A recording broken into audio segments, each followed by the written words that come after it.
Did you know there is one team in the NFL who has played in London but not won or lost? So NFL UK put out a post on X earlier this week where they showed every team in the NFL's record in London games, and there are 9 teams unbeaten in games in London.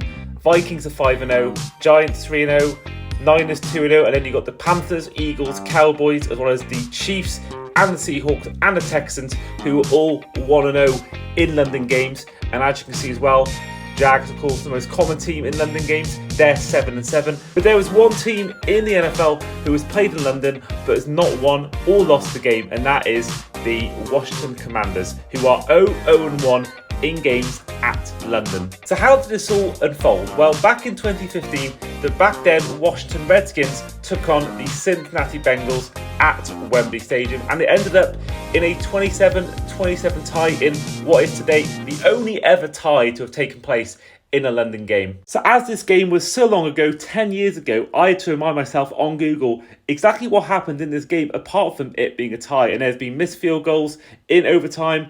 Kirk Cousins, 458 yards.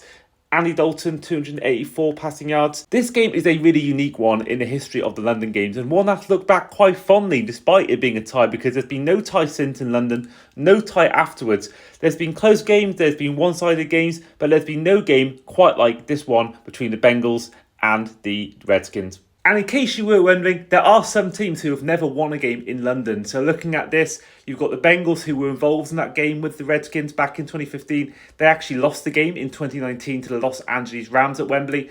But you've got the Cardinals, the Colts, the Packers, the Steelers, the Bills, the Browns, the Titans, and the Bucks, who currently hold the worst record in London game history, being 0-3.